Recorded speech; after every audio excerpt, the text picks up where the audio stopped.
you how intricate, elaborate, and ingenious it is, this plan that they're doing? Because they made it so hard to save the people that we're trying to save, because the people we're trying to save are so obnoxious that we have to be able to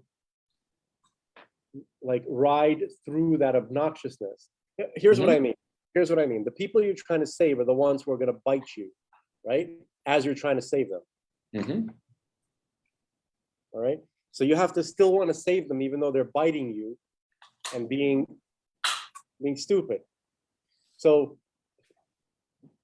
they did that like perfectly. They're like, listen, you know, where the bad guys are like, listen, guy, you really want to save these people? Like, you have to be able to fight through all that in order to continue.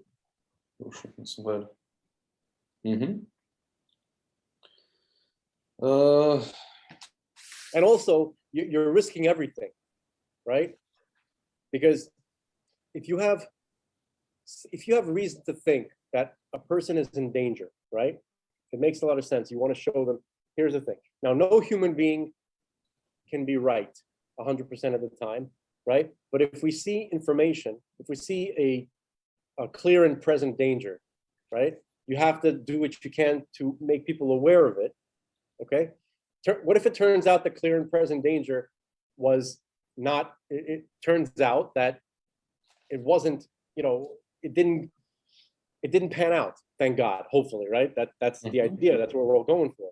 So then on top of everything, they're gonna pile on top. You're trying to warn them about something using logic, using evidence, okay? That should, the reaction to that should be, okay, let me take a look at that. That seems reasonable. Thank you for showing me this information. Yeah, but it's not. Right. Instead, they lash out at you, and they or at best they dismiss. Like, they don't lash out. At best, I've just been dismissed, or said that it's. There's various reactions to it. It's like it can't be that the governments are colluding, and I'm like, yes, it can. Right. No. Right. So no, but those people are they're easier to deal with because they're just like. But I'm talking about people who lash out. I've dealt with this, and it's sort of like, don't you understand? The way that you are, the way that you react to things, it makes it, you're taking away reasons to help you in the future. Like, anybody who's going to want to help you, anybody who's going to want to extend themselves to help you does not have incentive to do it, because you're just going to bite them.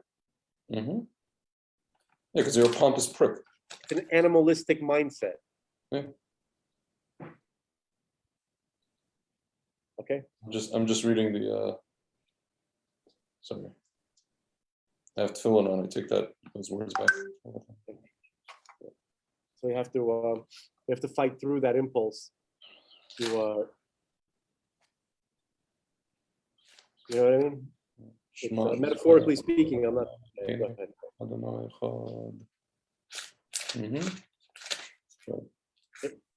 Metaphorically speaking, it's like trying to, rescue, let's say, a stray dog. Like a. I'm not comparing a person to a dog. I'm just saying there's something minorly similar in that respect, where you're risking the dog of biting you. You have to take risks for the sake of the dog to do that, and doing it all the time is not so easy. Yeah. Give me 20 seconds, sir. Take your time. Take 25 seconds.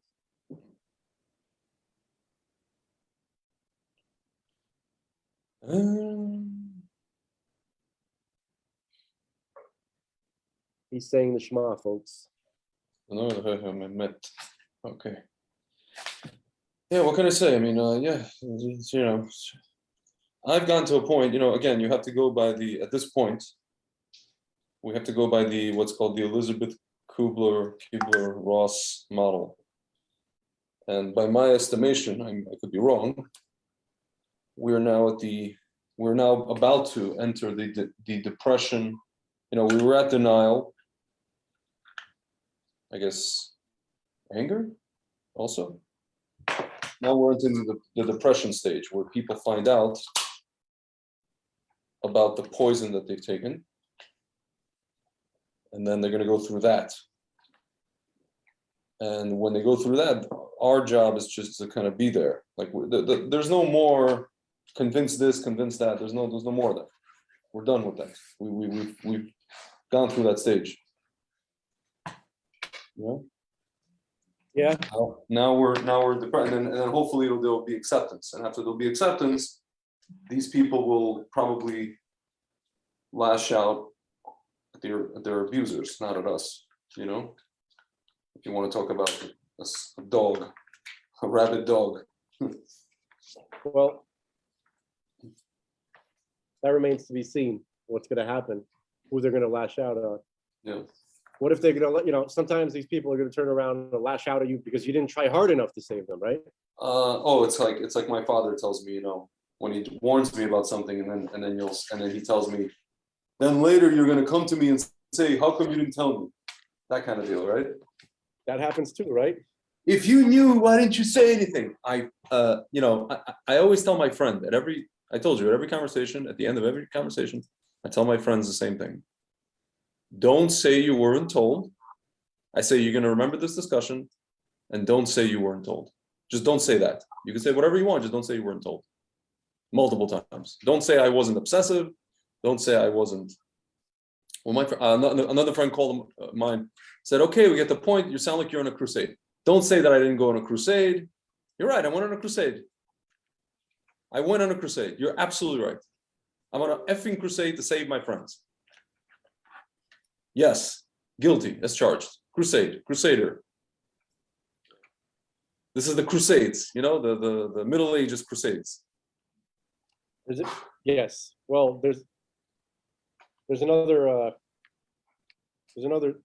reality that seems to be constant, is that people are going to lash out, or they're going to whine to whoever is listening. Yeah, right. And there's nobody to whine to. Right, which means only the people who care about them are willing to listen to them, and that means the people who care about them are going to be the targets of their for sure. Their ire. That's it. Pharma for sure won't. Right.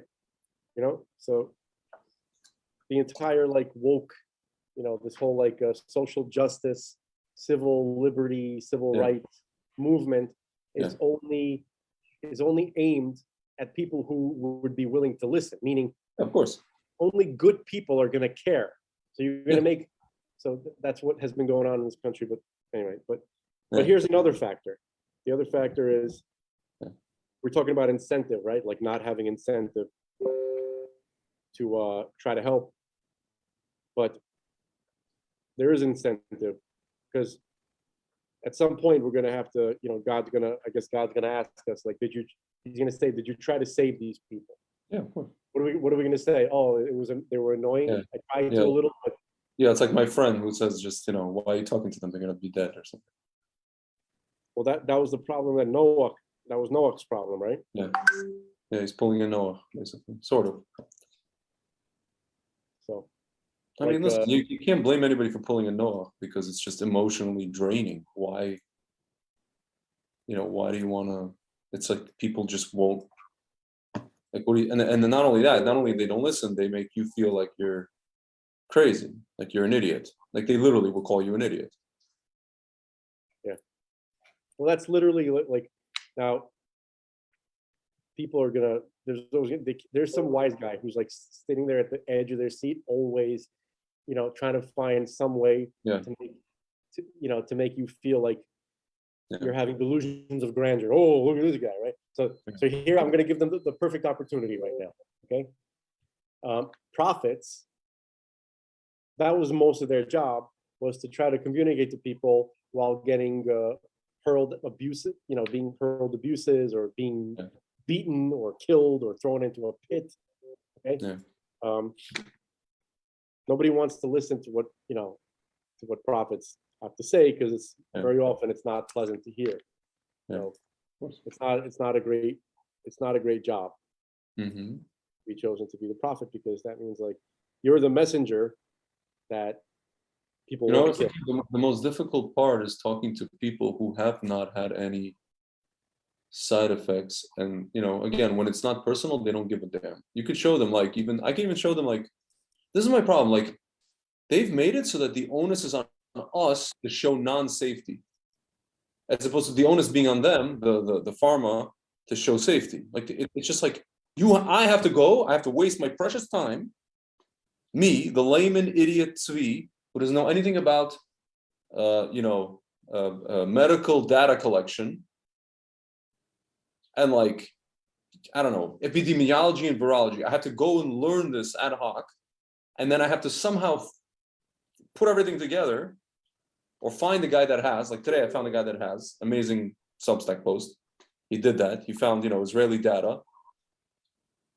It's crazy. He basically applied it to American data. He basically showed that 1.5 million Americans have had horrible side effects, which is more than the amount of people who died. Like, and that's very, and that data itself is very limited. Yeah, and it's like you have to bend over backwards just to show that, much less have it be believed. That's not our job. The job is of the companies to prove to us that, it's like, what? It's just amazing the tables they've turned. And it's just like, you're running around telling people, and it's just like, okay. And at some point, you're just like, well, you know what? Let them just kill themselves. Because what else can you do? Well, I mean, and they knew this. These guys knew this. These guys. Yeah, they knew. Yeah, no, they really. It's like the young fool thing, like you say. Catch the full episode of this Let's Be Frank podcast at the link in the description. Thanks.